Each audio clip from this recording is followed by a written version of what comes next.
Hi friends, मैं आकांक्षा शर्मा जी के वित्त आकांक्षा में आपका स्वागत करती हूँ। आज हम एमपीपीएससी प्रीलिम्स के अंतर्गत यूनिट 7 के कुछ वस्तुनिष्ठ प्रश्न देखेंगे। ये हम पोषण और आहार से संबंधित देखेंगे। इसके 10 प्रश्न मैं पहले करवा चुकी हूँ, तो आप प्लेलिस्ट में जाइएगा जी के टॉपिक वाइज। वहाँ पे जितने भी मैं प्री मिशन के अंतर्गत जितने भी टॉपिक करवाए हैं मैंने अभी तक 17, वो सब बहुत अच्छे से कर लीजिएगा, क्योंकि उन 17 से ही आपके दो दो प्रश्न बनने वाले हैं। ये बहुत इंपॉर्टेंट टॉपिक जो रहते हैं वही मैं मिशन के अंतर्गत करवा रही हूँ। बाकी जो है मैं पूरा all topic MPPSC prelims crash course के अंतर्गत करवा रही हूँ।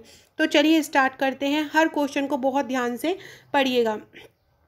आगे बढ़ने से पहले चैनल को सब्सक्राइब जरूर कीजिएगा, ताकि आने वाली सभी वीडियोस का इन्फॉर्मेशन मिलता रहे।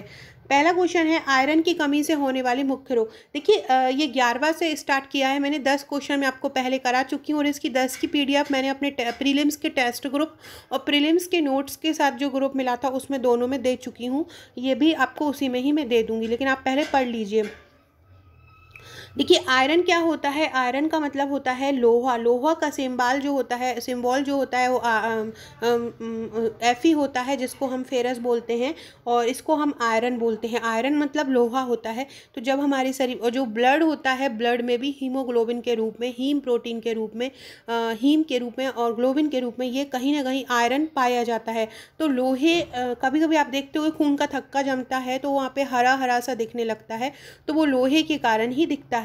तो आयरन की कमी से होने वाला रोग, आयरन की कमी मतलब हमारे शरीर में ब्लड की कमी हो जाती है या लोहे की कमी हो जाती है। तो ये आयरन की कमी से होने वाला रोग कौन सा होता है? एनीमिया। याद रखिएगा, आयरन की कमी या खून की कमी से होने वाला रोग कौन सा होता है? एनीमिया। अगर आपसे पूछा जाए कि आयरन की अधिकता से कौन सा रोग हो जाता है, तो आयरन की अधिकता से हो जाता है हीमोक्रोमोटोसिस। कमी से हो जाता है एनीमिया और अधिकता से हो जाता है हीमोक्रोमोटोसिस। ये याद रखिएगा, हीमोक्रोमोटोसिस। हीमोक्रोमोटोसिस जो होता है वो आयरन की कमी की अधिकता से हो जाता है, और कमी से कौन सा हो जाता है? कमी से एनीमिया हो जाता है। ये देखिए, अगला क्वेश्चन यही आ गया है, आयरन की कमी की अधिकता से होने वाला रोग कौन सा है? तो क्या हो जाएगा इसका? हीमोक्रोमोटोसिस जो है आयरन की अधिकता से हो जाता है। आयरन का सिंबल क्या होता है? आयरन Fe होता है। और जितनी भी पालक होता है, हरी वेजिटेबल्स होती हैं, उनमें ये आयरन प्रचुर मात्रा में पाया जाता है। नेक्स्ट क्वेश्चन है, तांबा खनिज की मात्रा मानव शरीर में सर्वाधिक कहाँ पाई जाती है? मतलब जो तांबा होता है, तांबा शरीर में कहाँ पाया जाता है? तांबा का एक और बात बता दूं, तांबे को हम कॉपर बोलते हैं। Cu इसका सिंबल होता है। क्योंकि विज्ञान हमारा टॉपिक है, तो ये इस टाइप के क्वेश्चन भी आपसे पूछे जा सकते हैं। तो अब आपसे पूछ रहे हैं, ये जो तांबा होता है या हम इसको बोलते हैं कॉपर, जो खनिज होता है वो शरीर में सर्वाधिक कहाँ पाया जाता है? तो तांबा जो होता है सर्वाधिक पाया जाता है हमारे ब्लड में, मतलब रक्त में। तांबा कहाँ पाया जाता है सबसे ज़्यादा? तो तांबा कहाँ पाया जाता है? रक्त में पाया जाता है। याद रखिएगा, तांबा कहाँ पाया जाता है? तांबा रक्त में पाया जाता है। नेक्स्ट क्वेश्चन है, सामान्यतः मनुष्य की थायराइड ग्रंथि एवं शरीर में आयोडीन की मात्रा कितनी होती है? तो 10.50 मिलीग्राम होती है। कितनी होती है? 10.50 मिलीग्राम सामान्य मनुष्य वयस्क की थायराइड ग्रंथि एवं शरीर में आयोडीन की मात्रा होती है। मतलब 10 ग्राम, आप ये समझ लीजिए, थायराइड में होती है 10 मिलीग्राम और शरीर में होती है मतलब सामान्य थायराइड ग्रंथि एवं शरीर में पूछा तो केवल थायराइड ग्रंथि में 10 होती है। ओवरऑल पूरा शरीर में पूछा जाए तो ओवरऑल पूरे शरीर में 50 मिलीग्राम होती है। तो थायराइड अकेले का पूछे तो आप 10 मिलीग्राम आंसर दीजिएगा, पूरे शरीर का पूछें तो आप 50 मिलीग्राम आंसर दीजिएगा। नेक्स्ट क्वेश्चन है, किस खनिज की कमी से लैंगिक अपरिपक्वता व बौनापन का रोग हो जाता है?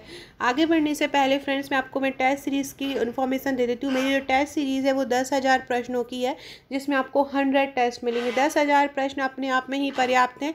अगर आप इनको बहुत अच्छे से कर लेते हैं तो आप पूरे क्वेश्चन आप सॉल्व कर पाएंगे। जो भी क्वेश्चन हैं आपके, आप उनको बहुत अच्छे से सॉल्व कर पाएंगे, क्योंकि इसमें मैंने पर्यावरण के अलग क्वेश्चन रखे, करंट अफेयर्स का अलग है, आयोग का अलग है, विज्ञान का अलग है, सोशल साइंस, हिस्ट्री, हर टॉपिक के मैंने करीब 10 से 15 टॉपिक, जैसे आयोग है, आयोग के 3 टेस्ट हैं तो लगभग 300 प्रश्न आपको इसमें मिलेंगे। ऐसे हर टॉपिक वाइज। तो कुछ एफएलटी भी रखे गए हैं ताकि आपको एफएलटी भी लगा सके और क्वेश्चन भी लगा सकें। और ये एक टेस्ट जैसे नहीं होगा, इसको आप अपने घर पे भी मंगा सकते हो और मुझसे एक साथ ये पूरे टेस्ट ले सकते हैं और बार बार इन्हीं की प्रैक्टिस करिए। अगर आपने अभी तक किसी के प्रीलिम्स के नोट्स नहीं लिए तो आप हमारे प्रीलिम्स का पैकेज भी ले सकते हैं। प्रीलिम्स के पैकेज में 16 फाइलें मिलेंगी, प्लस आपको पेड ग्रुप मिलेगा। इसके साथ आपको हर मंथ का करंट अफेयर भी दिया जाता रहेगा, पूरा साल का करंट अफेयर भी दिया है, और एक ग्रुप में भी आपको बहुत इंपॉर्टेंट टॉपिक दिए जाते रहेंगे। तो अगर आपने हमारे प्रीलिम्स के नोट्स नहीं लिए तो आप हमारे प्रीलिम्स के नोट्स भी ले सकते हैं। तो क्वेश्चन क्या है, किस खनिज की कमी से लैंगिक अपरिपक्वता आती है और बौनापन आ जाता है। तो यदि शरीर में जिंक की मात्रा कम हो जाए, किसकी, जिंक को हम बोलते हैं जस्ता। तो अगर हमारे शरीर में जस्ते की कमी हो जाती है तो बौनापन हो जाता है, शरीर में लैंगिक अपरिपक्वता आ जाती है, लैंगिक अपरिपक्वता आ जाती है और बौनापन आता है। तो लैंगिक अपरिपक्वता और बौनापन किसके कारण आता है, तो लैंगिक अपरिपक्वता और जो बौनापन आता है वो किसकी कमी से आता है, वो जिंक की कमी से आता है। किसकी कमी से होता है, जिंक की कमी से होता है। नेक्स्ट क्वेश्चन है, मानव शरीर की अस्थियों में फास्फोरस की मात्रा कितना प्रतिशत होती है। फास्फोरस की मात्रा कितना प्रतिशत होती है। फास्फोरस का सिंबल P होता है और इसकी मात्रा कितनी प्रतिशत होती है, तो 8% होती है। मानव शरीर की अस्थियों में फास्फोरस की मात्रा कितनी होती है, तो मानव शरीर की अस्थियों में फास्फोरस की मात्रा 8% होती है। नेक्स्ट क्वेश्चन है, पोषण के अभाव में होने वाला रोग नहीं है जो पोषण के कारण नहीं होता है। देखिए, तो ये आप देख रहे हैं, ये क्वासिओरकर, मरासपर, बेरी रतौंधी, ये कमी के कारण ही होते हैं। क्वासिओरकर भी प्रोटीन की कमी के कारण हो जाता है, बेरी और रतौंधी विटामिन बी और विटामिन ए की कमी से हो जाता है। एनीमिया खून उसकी ब्लड की कमी से हो जाता है। घेंगा आयोडीन की कमी से हो जाता है। बच्चा क्या है, हेपेटाइटिस और टीबी, ये जो 2 रोग हैं ये किसी पोषण की कमी से नहीं होते हैं। नेक्स्ट क्वेश्चन है, क्रोमोसोम की संख्या में परिवर्तन अथवा जीन के उत्परिवर्तन के कारण विभिन्न प्रकार की अनियमितताएं पाई जाती हैं, इन्हें क्या कहा जाता है। यदि हमारे शरीर में कोई भी क्रोमोसोम की संख्या में परिवर्तन हो जाए, मतलब क्रोमोसोम ज़्यादा हो जाए, क्रोमोसोम कम हो जाए, जीन उत्परिवर्तन हो जाए, जीन उत्परिवर्तन मतलब किसी भी जीन में अचानक से कोई परिवर्तन हो जाए तो अनियमितताएं पाई जाती हैं, उनको क्या बोला जाता है, तो उनको उपार्जित रोग भी बोलते हैं और जन्मजात रोग भी बोलते हैं या एबा बोलते हैं, कौन सा बोलते हैं। तो जब भी अचानक से कोई परिवर्तन होगा, देखिए अगर जन्मजात तो होगा नहीं, जन्मजात होगा तो वो जन्म से ही उत्पन्न हो जाएगा, लेकिन ये बोल रहे हैं कि अचानक से सडनली कोई परिवर्तन हो जाता है तो मतलब जन्म के बाद हो रहा है, तो उनको हम बोलते हैं उपार्जित रोग। उपार्जित रोग जो अलग से ही उत्पन्न हो जाते हैं, अलग से, जैसे कभी कभी अनुकूलन के कारण या ज़रूरत के कारण भी ये लक्षण पैदा होते हैं, तो इसको हम उपार्जित रोग बोलते हैं, जन्मजात रोग नहीं बोलते हैं। तो क्रोमोसोम की संख्या में परिवर्तन और जीन उत्परिवर्तन के कारण जो अनियमितताएं जिनमें पाई जाती हैं क्या बोलते हैं, उपार्जित रोग बोलते हैं। वे रोग जो जन्म के बाद तथा जीवन काल में शरीर में उत्पन्न होते हैं, जन्म उपार्जित रोग, जन्म रोग, तो क्या होगा, वही उपार्जित रोग। नेक्स्ट क्वेश्चन है, निम्नलिखित में से कौन सा रोग जन्मजात नहीं है। रंग वर्णांधता, सिकल सेल एनीमिया, एड्स और हीमो। देखो एड्स भी जन्मजात हो जाता है, अगर पेरेंट्स में होता है तो बच्चे में भी हो जाता है। रंग वर्णांधता भी जन्मजात हो जाती है, सिकल सेल एनीमिया भी हो जाता है। जो हीमोफीलिया है, हीमोसेलिया नहीं, हीमोफीलिया है, ये हीमोसेलिया, ये जो है जन्मजात नहीं है, इसको हम जन्मजात नहीं बोलेंगे। नेक्स्ट है, कौन सा समूह अस्थि भंग और कैल्शियम की कमी के प्रति असुरक्षित, मतलब असुरक्षित से मतलब होता है कि ये लोग ज़्यादा शिकार होंगे उसकी। तो अस्थियाँ, हड्डी थोड़ी कमज़ोर हो जाएंगी, कैल्शियम की शरीर में कमी हो जाएगी। तो आफ्टर 35 ईयर हर व्यक्ति के, चाहे वो मेल हो चाहे फीमेल हो, उसकी अस्थि भंग भी होती है और उसको कैल्शियम की कमी भी हो जाती है। तो ये किस उम्र में होता है, तो ये हो जाएगा बुजुर्ग में। किस में हो जाएगा, बुजुर्ग में अस्थि भंग और कैल्शियम की कमी होती है। नेक्स्ट क्वेश्चन है, फास्फोरस किसके निर्माण में महत्वपूर्ण भूमिका निभाता है। अस्थियों और दांतों, बाल, लाल रक्त कोशिकाओं के परिपक्वन मतलब लाल रक्त कोशिकाओं के बढ़ने में, या स्वस्थ त्वचा में। तो जो फास्फोरस होता है वो हेल्दी त्वचा के निर्माण में या स्वस्थ त्वचा के निर्माण में महत्वपूर्ण भूमिका निभाता है। अगर फास्फोरस शरीर में अच्छी मात्रा में होगा, पर्याप्त होगा, तो जो त्वचा होगी वो बहुत अच्छी होगी। तो फास्फोरस किसके निर्माण में महत्वपूर्ण भूमिका निभाता है, स्वस्थ त्वचा के निर्माण में निभाता है। नेक्स्ट क्वेश्चन है, शैशवकालीन अवस्था में ऊर्जा की आवश्यकता बहुत अधिक होती है क्योंकि यह इनमें से एक है। क्या है, तीव्र वृद्धि की अवधि, दांतों के तीव्र निर्माण की व्यक्ति, तेजी से चलते होते, तो तीन ही चीज़ हैं।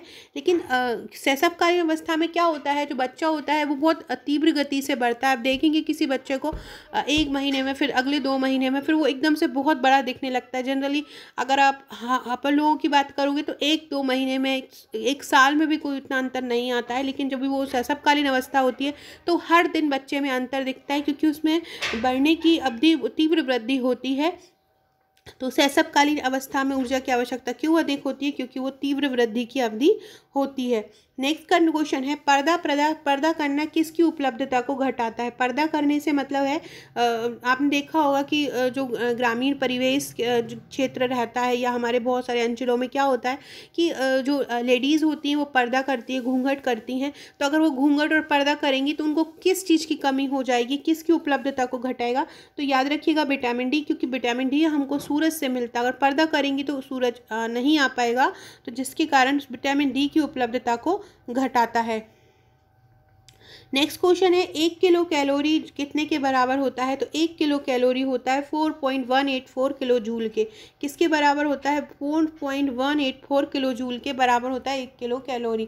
फ्रेंड्स, अगर आपने हमारा अभी तक व्हाट्सअप ग्रुप और टेलीग्राम ग्रुप ज्वाइन नहीं किया तो आप डिस्क्रिप्शन बॉक्स से उसको ज्वाइन कर सकते हैं।